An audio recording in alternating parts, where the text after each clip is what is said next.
I think that looks like the majority who are going to join us. We have one more person I just admitted.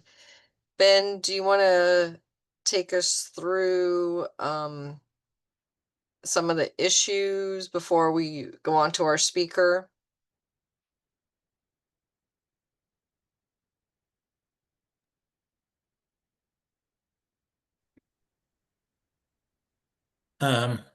Well, two things. First of all, want everyone to know about the ACT Gala, which we hold every 2 years, and it will be held October 5th at the new transit-oriented development, the Crescent of Chevy Chase, which overlooks the Purple Line next to Connecticut Avenue. The tracks are going in right now in that section, so there should be tracks there by October. We are currently in the process of lining up sponsors, and I would strongly invite everyone here to join us as a sponsor. There are a few here who already have. And the sponsorship start at $250. The tickets are $75 each, and you can also buy them now on our website. But it's going to be a great event, and it's you know, I think the first time after we've had these kind of fundraisers every other year for 20 years, maybe a little more. It's the first time we're actually going to be able to look at Purple Line tracks from the fundraiser. It's a Sunday, 3 to 5 o'clock, October 5th. Second thing I'd like to talk about is the M83 highway boondoggle. This afternoon, the planning board has recommended deletion of this project from the master plan. It would it's a highway from Montgomery Village to Clarksburg for $500 million. And you can just imagine what $500 million could do for transit. And our first priority is all-day MARC service, which frankly, the $500 million would go a long way towards having all-day MARC service between Silver Spring, Rockville, and the up-county, Germantown and Gaithersburg, which would complement the Purple Line and give us a real countywide transit network. And this stupid project has been on the master plan since the 1960s. The planning board has unanimously recommended taking it off, and it's now before the county council. Unfortunately, council member Marilyn Balcom is fighting really hard to keep it on. So it's important to write to the council. We will be sending out an action button later, but you can send your email right now. There's a link that was just put in the chat. And if you click on that, it will give you a chance to send an email to the county council with a sample email that you can just click on or edit it yourself.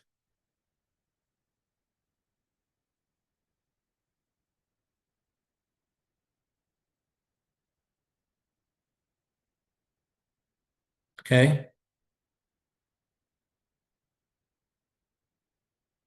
So this is your chance. You can do it right now until Kathy comes back and we get a speaker introduction. So, okay. Excellent. So I also put in the chat the act. So this is your chance. You can do it right now. Yep. Until Kathy comes back And we get a speaker introduction. So, okay. Excellent. So I also put in the chat the app. So this is your chance. You can do it right now. Yeah. Until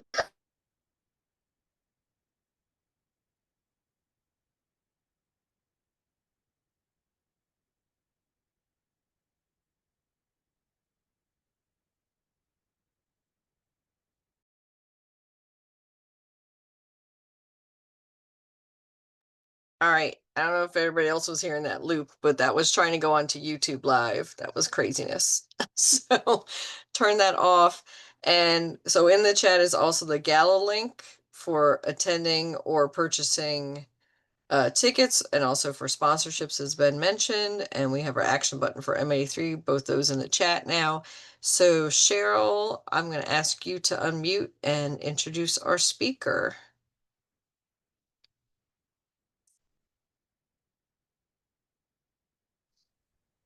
Okay, it's a good thing I came on. I am pretty unprepared for this because no one asked me to do the introduction. But I will just say that Ruth Rosas is at America Walks, and she is the manager of the Week Without Driving. She has done an incredible job the last few years and has really grown Week Without Driving exponentially, so that there are organizations from around the country that have signed on to do this national week where people sign on to, if not go car free, at least go car light and be conscious of what's involved with driving and not driving. I'm sure there's plenty of partners from all around the kind of transportation universe, whether it's sort of complete streets or families for safe driving or for safe streets, I'm sorry, and plenty of local organizations and state organizations around the country. And by making this a national effort, it really uplifts the voices of groups like ours to show what's important here for alternatives to driving. And I will let Ruth speak much more ably than I can about the Week Without Driving and what's involved. And hopefully, and I know, I'm very confident that she will really inspire us. And the Week Without Driving, if you're not aware of it, is September 29th to October 5th. And Ruth, I'll let you take it from there. Thank you so much, Cheryl. I appreciate it. I'm going to share my screen. I have a bit of a presentation. It's not very long, but I just think it's helpful to have visual cues.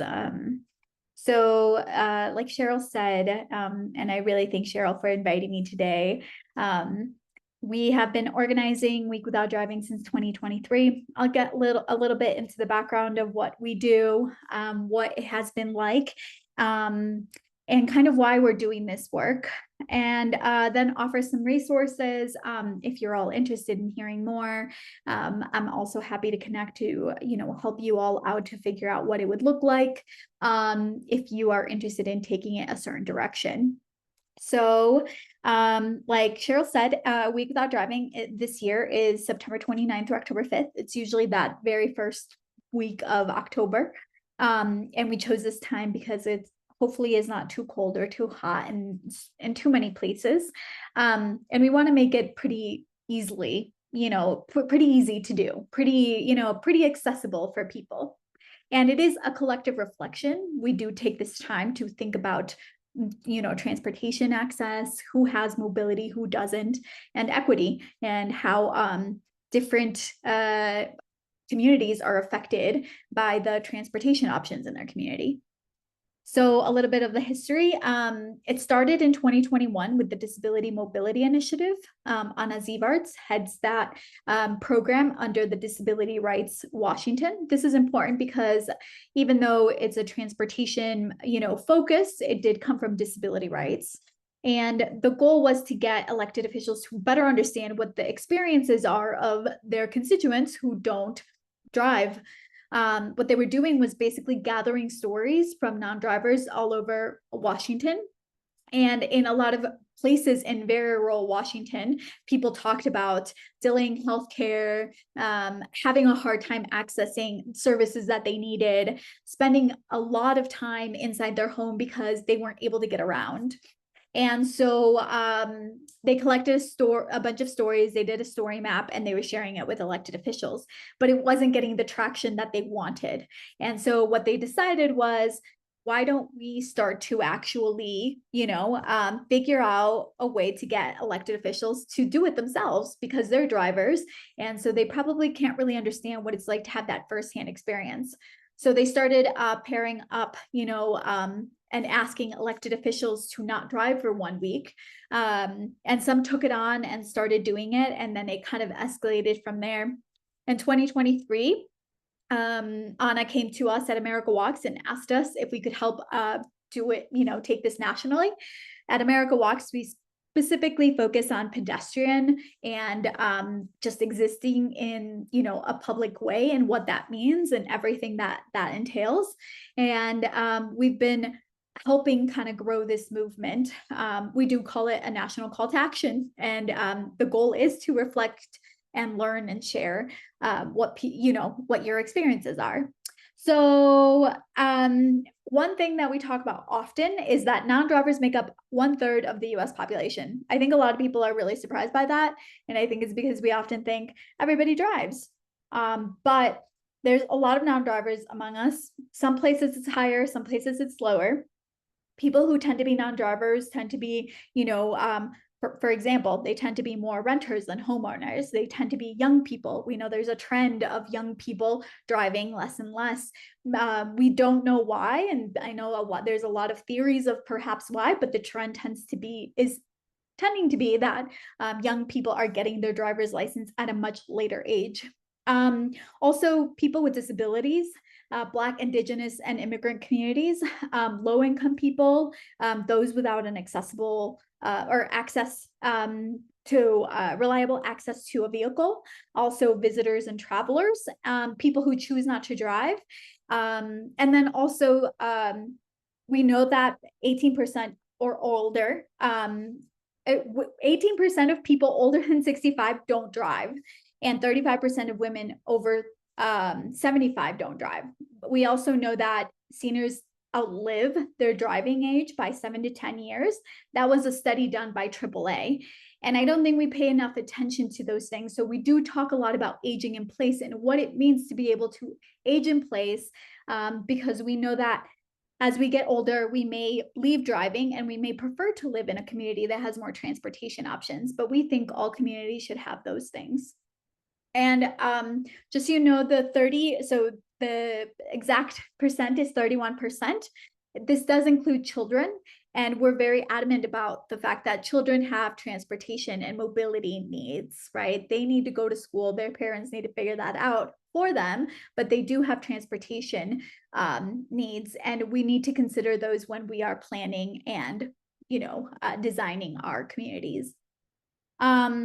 It's not an anti-car movement. I think a lot of people think about it as an anti-car movement because it feels negative, but Week Without Driving is about everything except driving.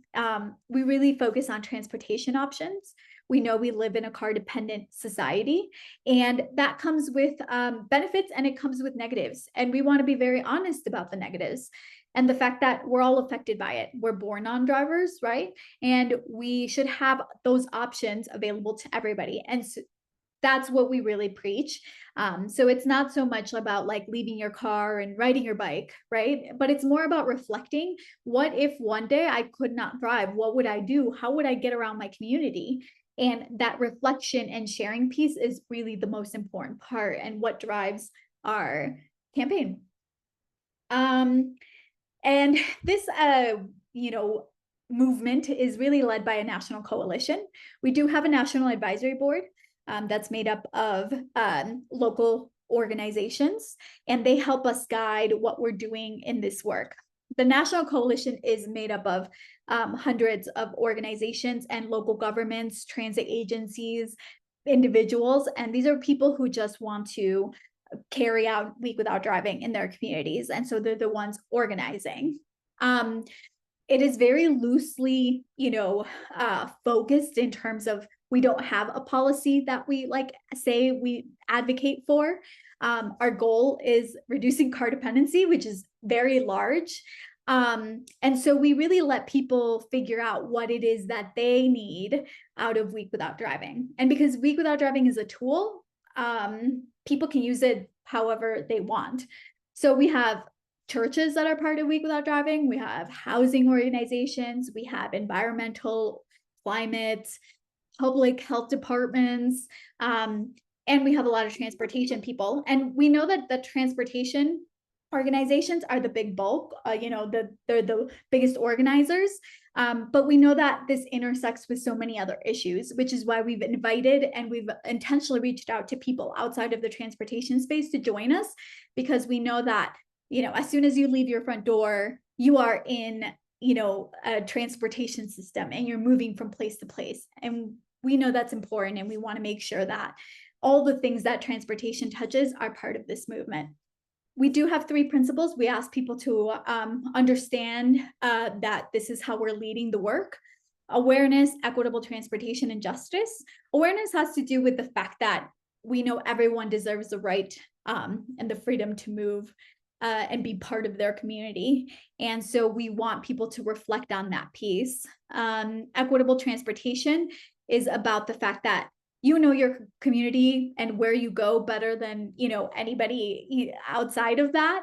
And so you have expertise, people who are non-drivers have expertise, and we want this knowledge and these expertise that we hold to be part of the way that we fund, build, and operate our transportation system. And justice, it came from a disability rights organization. And even though we talk about transportation, we know that there's a lot of intersections within Week Without Driving. And so the way that our communities work or don't work for us is a matter of racial, economic, and disability justice. We do a lot of the work that we do at America Walks is provide the resources and the capacity in order to basically carry out Week Without Driving. So we have a lot of pre-made things that you're able to use and access in order to carry out this campaign. So maybe you're really busy and you're like, I can't create graphics. We've already created them for you. You also can edit them. So if you're like, I don't actually like this part of it, we allow you to go in and edit it. We also give people all of our flyers and stickers. You can order them if you want them, so you can post them up. If you are like, I want people to sign up for my community, but I don't have capacity to keep a list, we keep that list for you. If you want to come up with a letter to send to your elected official, we've already drafted a template. So we have a lot of resources for people, and they're very customizable. We're very open source. Other members from our coalition have also volunteered to create resources, and then they share it with the whole coalition. And so those are all available for people to use. Like our first year, somebody created a bingo card for transit. The second year, somebody created a curriculum, a community college level curriculum of how students can participate in Week Without Driving. And she came up with all these different sorts of activities and a lesson plan to go with them. We recently got shared a bus audit tool that an organization did in aging communities.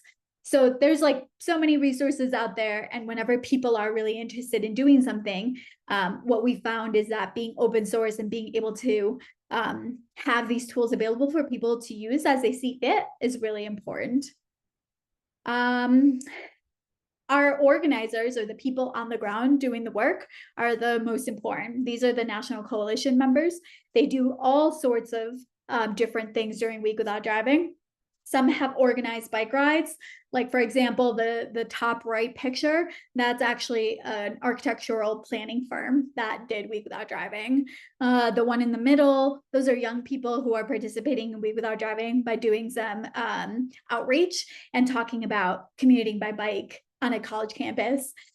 People have done bus ride-alongs with elected officials and their transit agency leaders, so that they could see what are some of the challenges that people on different transit stops are going through. People have done panel discussions. An organization, because it's their gala around this time, they ask people to go to their gala by not driving and then share their stories. People have done rallies, they've done all sorts of things, and we get really great stories from them. You know, an elected official just recently shared how she was the only council member who was participating, and so she was like, I really want to get more people in, and so she asked they don't have a mayor, they have, I forget what they're called, but basically their mayor to participate, and the transit agency chair, and they both went on this bus ride along with this elected leader. And on the walk to the bus ride along, one of them got sunburned, and because they were waiting for the bus, and they were just like, oh, I never realized, like, this is why we need bus shelters, because sometimes you're waiting for the bus a long time and you need shelter in order to protect you. And that person would not have had that experience had they not had that, firsthand, like, I'm traveling, to see what happens. We also know that people have upped their maintenance of transit stops because one time an elected official was like, why are all the bus stops so dirty? Why is there trash everywhere? Right. And then we talk about dignity and what it means to be in a city where your bus stops are clean and what it means for people who ride them. And so these organizers are doing all sorts of things, and it's been really great. We have high schools that are also involved, and they're just really interested in that transportation options piece, right? And getting their elected leaders, their community leaders to really pay attention to what's happening in their community. So this is the impact from last year. We did do an impact report. You can find it on our website, which I'll link. But we had participation from over 500 organizations in all 50 states. We had over 700 local and state decision makers. We also had one senator participate from 45 states and Washington, D.C. And we've had thousands of individuals who have signed up on their own. And the stories that they share with me is that somebody in their family, a loved one, a family member, a friend is a non-driver, and they want to know what it's like. And so they're putting themselves out there to participate. We've had a lot of media presence, social media and local media. And so people write articles like, letter to the editor or like opinion pieces. But we've also had just coverage, because sometimes when elected officials are involved, organizers are like, well, this is a good way to kind of put the word out there, especially once an elected official is involved. And we just gather all these stories from people who are participating, and we're sharing them. And this year, we're really trying to focus on that messaging piece. A few things that we're also doing this year is we did a mini grant application. It closed, but we're going to be giving out over $50,000 to organizations in mini grants. This is like between $1,000 to $3,000. Most of it is to organize and then share the stories that come out of it. We're also forming new partnerships. Like I said, Week Without Driving is about everything except driving. And so we're trying to reach out to partners that are outside of transportation space. We're also doing non-driver research. I got a grant from the University of California, Davis. And what a lot of people ask us is like, hey, we are really wondering how many non-drivers are at the county level in my community.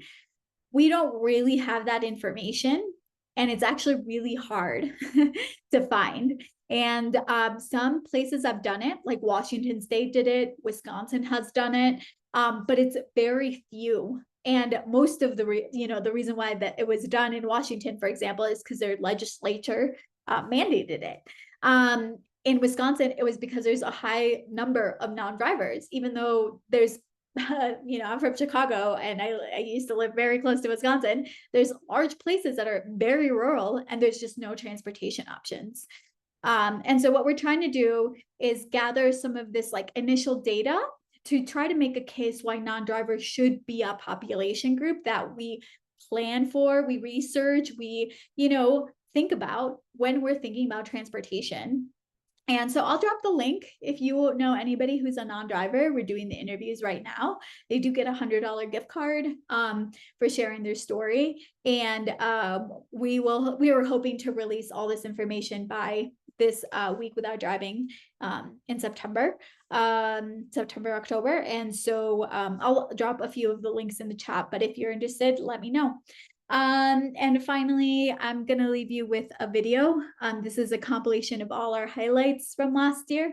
Well, not all, we had a lot, but this is a short video. So I'll put it on so you can see.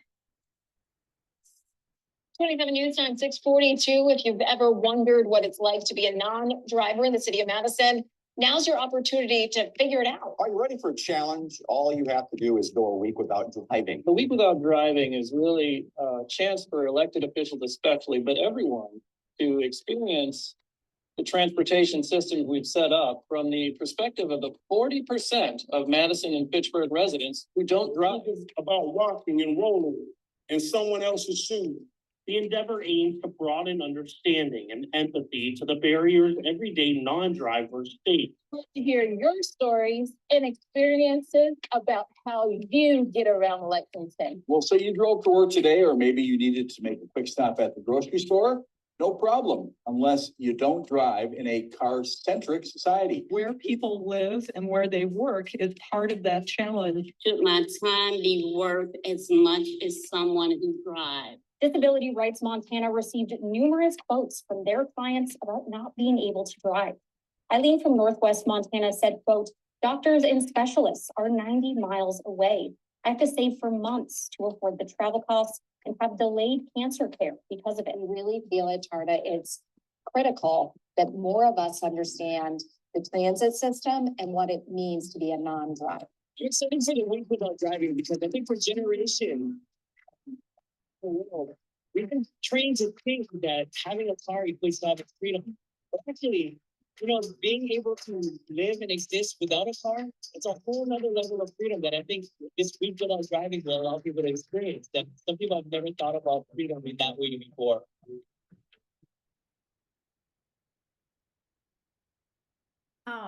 Yeah, so if you have any questions, feel free to ask right now. I'll also drop my email if you're interested in having a separate conversation. We're really adamant and we're really passionate about this. And so yeah, I'm happy to help out in any way that I can. Yeah, Chris. I was pleased to see AAA had some research showing that probably their past members age out of driving, and they do any serious advocacy on a week without driving? No, they haven't done any. We are trying to think about like new partnerships, and so especially for the research that we're doing. So we are trying to touch base with some people, but they haven't really done this. I'll link where they came up with that. But besides that, there hasn't been much research or advocacy in that realm of thinking of like aging in place and what it means, even though clearly it's something that we see and we need.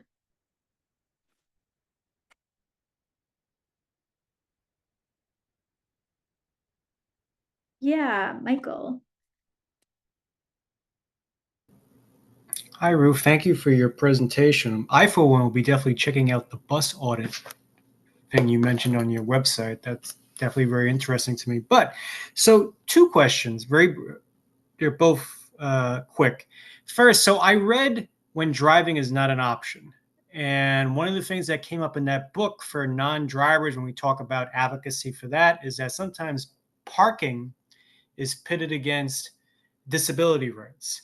And I wanted to know, how does your organization navigate that? Because that definitely came up here in Montgomery County, winter 2024, when we had a parking reform measure that removed parking a half mile from transit stops. Secondly, I noticed in your biography, you started a bike co-op as in the Peace Corps in Fiji. And I wanted to get your views on how did your experience on that type of advocacy, how does that influence what you do now at America Walks? I guess trying to do this type of advocacy abroad, definitely maybe sometimes not everything translates into the US context. So I personally sometimes try to push back on that. We're not aliens here in the US. But so I wanted to get your views on that. Thank you so much. Yeah, thank you so much for the questions. So for the first one, specifically about, there's tension or sometimes there's clashes between priorities. Like, for example, we have gotten emails and messages from people who have certain disabilities that they tell us, hey, driving is the only way that I can get around. And so that's why we've been trying to work on our messaging a lot, because I think that often in transportation spaces, and I've been in them for a while, we can be a little bit guilty of being somewhat, I guess, like guilt, making people feel a little bit guilty or shamed of the choices that they're making, when we really should be, not shaming the government, but not making sure that people know that it's not them that is the problem. It's the way that we have set up our systems. And I think that that's sometimes where the disconnect falls. And what we've been trying to tell and explain to people is that we aren't anti-car and we're not trying to take people's cars away. What we're trying to do is show that there's a huge part of our population who cannot drive and they have no choice in that, and they need transportation options. And the fact that we feel like driving is our only option is actually a failure of the system. It's not a good thing. That's not like a positive thing. And so what we're trying to move away from is away from a car dependent society that makes people feel like this is my only choice, and more towards a transportation option system where people, when they need to drive, they can, but also when they need to take a bus, that it would be reliable and safe and they'll feel okay. Or when they need to walk somewhere, that they can also do that. And that it's not just in certain places, like maybe in our downtown corridor, but it's everywhere. I grew up in a community that had no transportation options, and my family really struggled with transportation. It was awful. I felt really ashamed of walking to school, especially when it was really cold. I felt like I had done something wrong when I just knew that that was my reality. But I think often we kind of have this thing in transportation that we sometimes feel like ashamed of certain things. And so what we're trying to do is kind of destigmatize that, right? And also show people that there are ways that we can have more transportation options for people that aren't just driving. And so that's where we push back a little bit, where we try to have that person understand that it's not them, and we're not saying that they're the problem because they drive or because they need a parking space or anything like that, but it's the system that we've created that has failed us and hasn't provided us with enough options. And there's going to be trade-offs, of course, and I think that that's where the week without driving is really helpful, because it helps people see what are the good things and bad things, right? What is working and what isn't, because it's really hard to know if you're just in one, like if you just drive all the time, or if you're always, taking the bus, like you only see that one perspective. And so what we want with Week Without Driving is to be able to have that more holistic perspective on our transportation system. I hope that makes sense. And for the other question, I was in the Peace Corps. I was in Fiji for 4 years. It has shaped my entire worldview. I'm a big cyclist. And so before I went to the Peace Corps, I biked across the US. And so I've been a huge cyclist for a long time. And when I went to Fiji, I found a bike, and I asked if I could get around by using a bike, and young people would see me and they were always really interested in my bike, because bikes aren't really readily accessible in Fiji. They're very expensive. They mostly come from China and they're really poorly made. I would often go to the store, and when there was a bike, it was like backward, like things were backwards.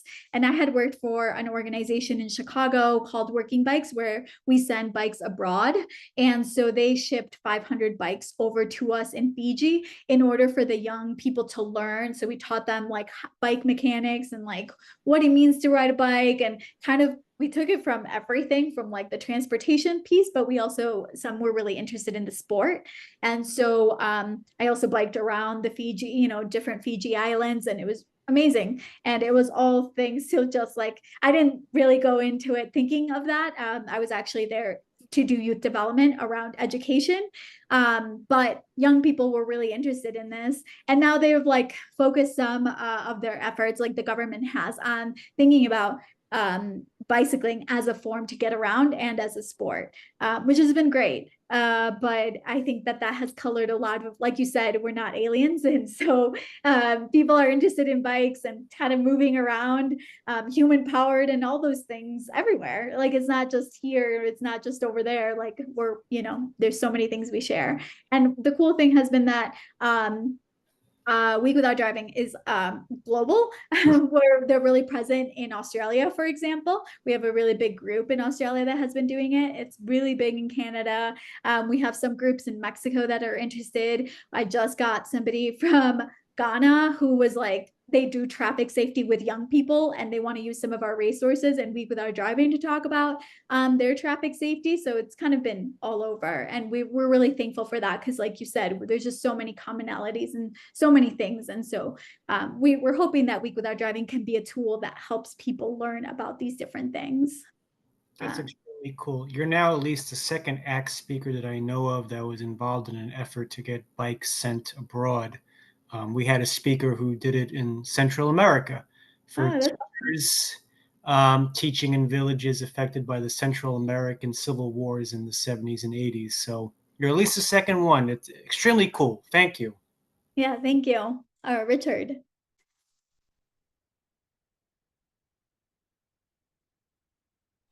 Thank you. I'm sorry for the delay. This is a great program, of course, and I think the focus can be shared with the benefits of independence and the economy and culture to everyone when a community has the mobility that allows people to, you know, live without a car for not only a week but their entire lives, if possible. So that cars are a choice, where they really are not a choice in many aspects of modern life in most places.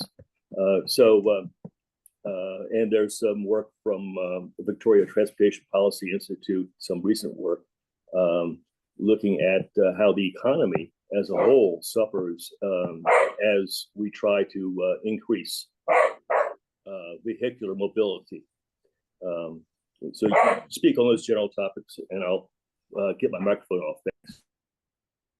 Yeah, thank you so much. I know you asked for some books, and I know somebody said that they read When Driving is Not an Option. And so that one was written by the person who started Week Without Driving. And I do recommend it because it has a lot of information about somebody who is a non-driver and has been a non-driver their entire lives.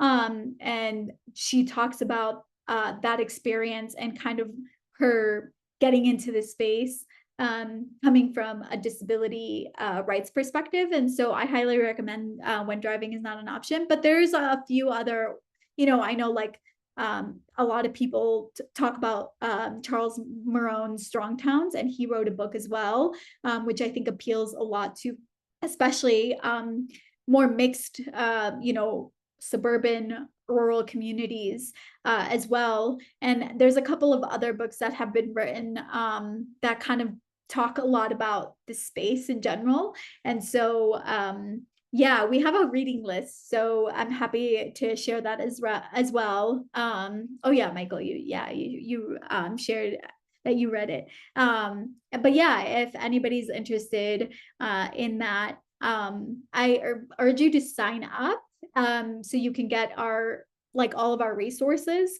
I can link some of them here, but it's, usually I share resources like once a month. I email people once a month before the webinars. Our next webinar is July 9th. It's specifically about rural mobility. Well, rural and suburban mobility, but we have people who are organizing Week Without Driving in very rural areas, and they're going to share their experience and how it is to talk to especially elected officials, but people in general that live in rural and suburban communities where driving is the default, and kind of some of their challenges, what they've seen work, what helps, and some of the resources that they've used.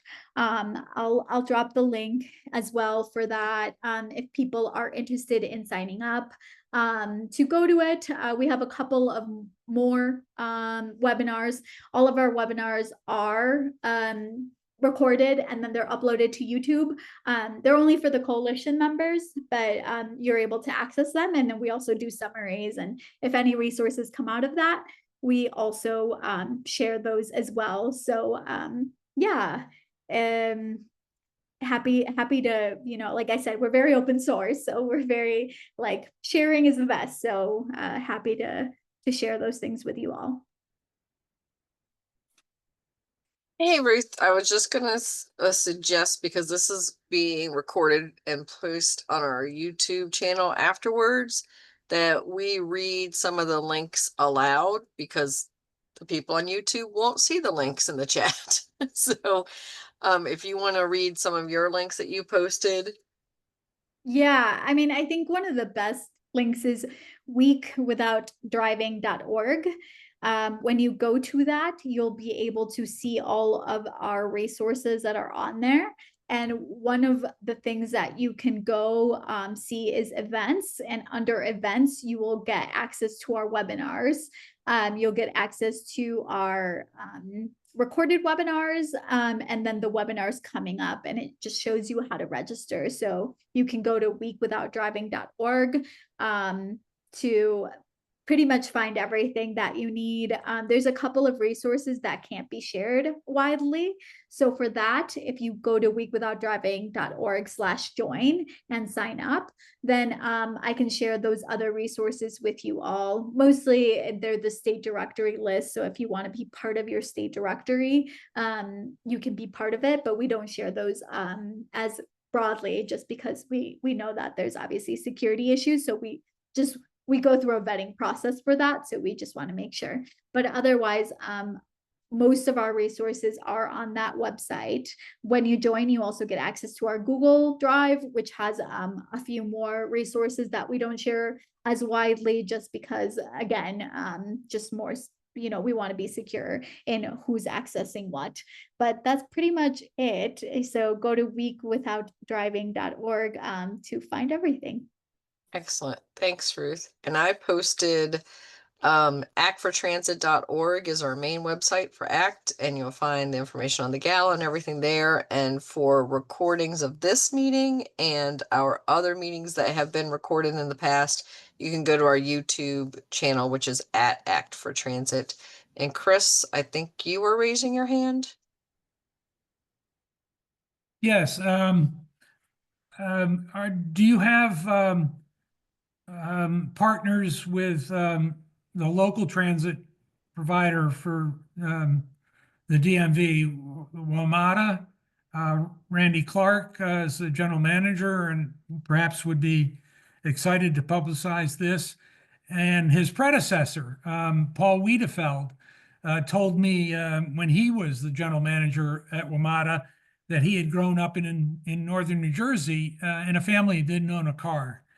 And they were therefore very frequent users of New Jersey Transit buses. So do you have support and publicity partners at transit agencies in this area? We have, so for example, we have the Baltimore DOT who's part of it, the Maryland Department of Transportation, and then we have some smaller like Public Works and Transportation Transit people. We have some council members, but they're very few from like more of the Washington, D.C. side. There's a lot because we have a big presence there with an organization. But DMV area, I think there's New Jersey, we have some people from the New Jersey Department of Transportation, but we don't have as many from transit agencies. If there's any outreach that you all do, or you want to connect us with some people, we'd love to invite them to be part of it. Because like you said, I think that many of them are really interested once they find out. And there's a lot of, we also have resources for transit agencies and local governments. Like, but yeah, we don't have as many from all those places. So if you're interested in connecting us, or you're interested in connecting with them, yeah, let us know.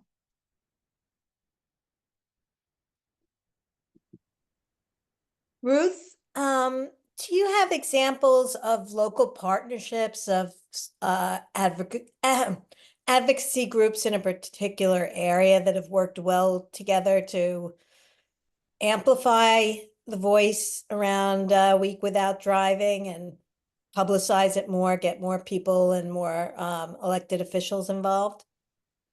Yeah. So are you talking specifically about local organizations, or are you thinking about like the private or the public sector and like local organizations and their I guess like efforts together? I'm thinking of more, yeah, local organizations that have banded together. And thank you so much for coming tonight. I want to throw that in. Yeah, of course. Yes, there's quite a few. So what a big thing that we do is we with the state directories, we do, ask people that if they want to connect with others in their state, that would be really helpful, or near their community. So there's some groups, like for example, Wisconsin, who's made up like their own. In Pennsylvania, they've also really connected across the board and are trying to, so they have like a Week Without Driving for Pittsburgh, and then all these smaller communities. And so they've done kind of like a roundtable. Then in New York, in the more rural area of New York State, they've also started to do more like tables where they talk about non-drivers and Week Without Driving. So it kind of depends on like what kind of, I know some communities are very mixed, right? They'll have kind of like an urban, suburban, and kind of rural area. And so what we're trying to do right now is kind of learn from that and how they're doing it in order to kind of, connect people to, yeah, like what they're doing, because we know that there's people who are really interested in that. So we do really urge that. We know sometimes organizations can be at odds with priorities, and we totally understand that. And so that might be like a bigger issue in big states like California, right? But what we've seen in certain states, like, yeah, I think right now what I've seen is Wisconsin, Michigan, Ohio, Kentucky, Pennsylvania, let me see what else. Yeah, North Carolina, like they've been able to reach across to other organizations in their state to get like state senators and state representatives to participate. And so Washington also, because that's where it started, there's a big movement there. There's a lot of organizations in California. So I think it kind of depends, but all over there's been kind of this, what we are trying to foster is that collaboration, right? Because we know that we're kind of stronger together if we're, working with others. We do have a webinar that we just did that was specifically about elected officials and local government agencies working with organizer like advocates. It is on YouTube, but I can share that with you. Let me share that with you now. You'll have to access this through weekwithoutdriving.org, but it was really helpful to hear their experiences coming from that perspective. So let's see. Okay. I'm gonna share it here, but go to weekwithoutdriving.org and go to upcoming events, and you'll be able to access it. So there you can hear specifically about their the local elected official and the government, the transit agencies, the DOTs, and how they worked with local advocates as well. Richard. Thank you again.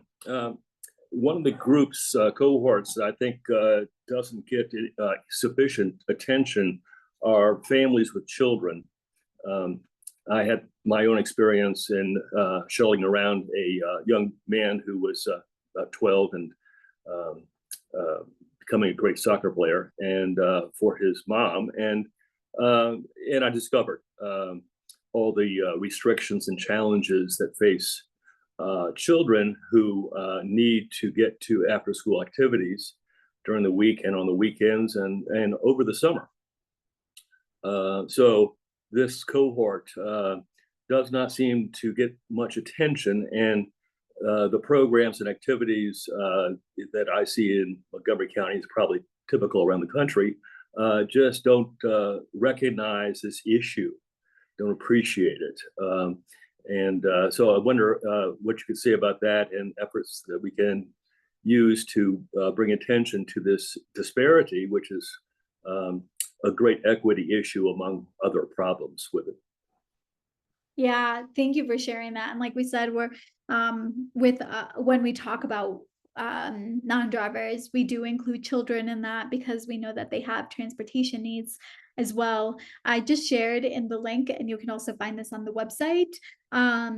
We did a special webinar that was about Week Without Driving and families and caregivers. And there were people that shared on there. There was an elected official who's a mother and shared her experience participating Week Without Driving and what she noticed. And then a couple of other people from MPOs and local organizations talking about the ways that they approach families and caregivers around these topics. They actually talked about exactly what you said, where there isn't a lot of support for after school activities that children can get to that don't include driving them there. And so that was something, for example, that in Hawaii they were working on. And there's actually another person that we've connected with that's in Idaho, and I want to share his organization because it's really great. His name is, well, the organization is Idaho Bike Walk Alliance, and their ED, his name is Ted, and he goes by Cowboy Ted, and he specifically talks about, because he was like, kids, if you talk to them about transportation options or transportation alternatives, they don't really understand that. So what he uses is human powered, which I love because that's what it is. And so he talks about human powered mobility. So he talks about like riding a bike or riding a scooter and walking and things like that. And he does presentations and he has like a whole show and you can watch it. And so we've been thinking about ways to like uplift the work that he's doing because he's primarily focused on very rural communities. He also talks about like, you know, obviously horses, because I didn't know, but in some parts of the country, like kids who do not drive yet, they go to school in horses. Like I didn't, you know, like in Wyoming and Montana, like that was the experience that was shared with me, which I had no idea. And so we are specifically trying to bring this issue up as well, because you're so right, there isn't enough support.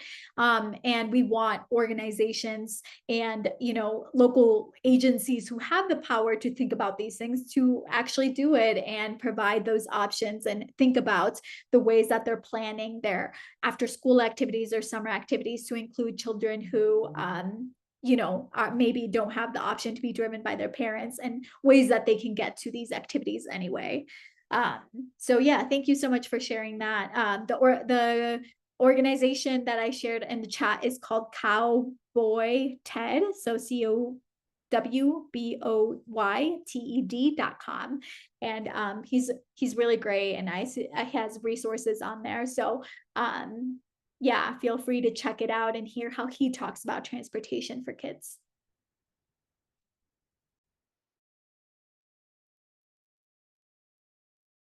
Excellent.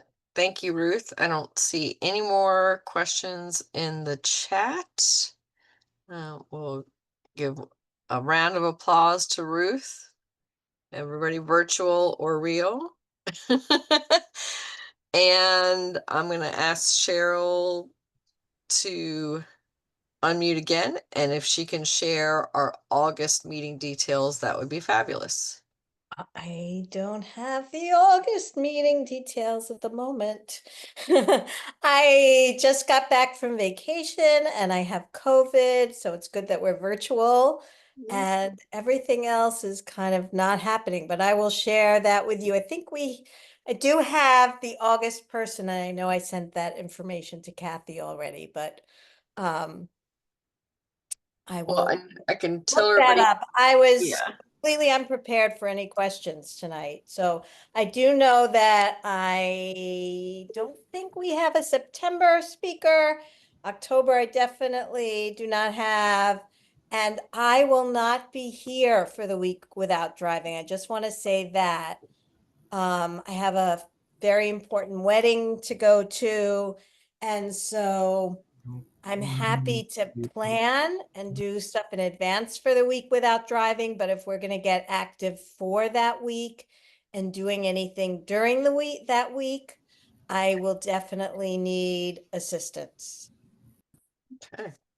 I think So if that's anybody something. wants to step up, Mhm. contact me.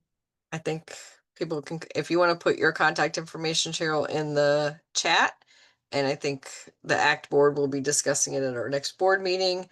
And I do know that we are always the second Tuesday of the month. So our August meeting is the 12th, and we're back at the Silver Spring Civic Center in person.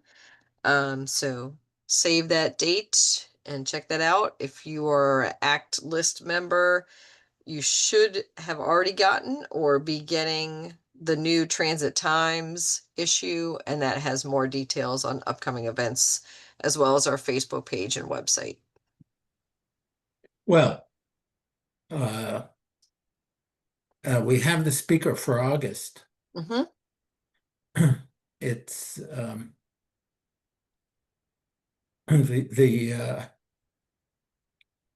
the chief of Alexandria Transit is going to be talking about free bus fares and how to make them work. Yes, thank you. And we also have Natalie Gonzalez, I forget, Fanny Gonzalez or Gonzalez Fanny, was she the last meeting or is she upcoming? Correct. She was She was last month. last month. Okay, Yeah. all right. In The person brain has last month. definitely gotten fogged the last few days. Okay. All right. Well, I want to thank Ruth again and everybody for taking time on your Tuesday evening, and everybody who's watching this recording on YouTube. Thank you. Thank you to everybody. Thank you, everyone. Bye.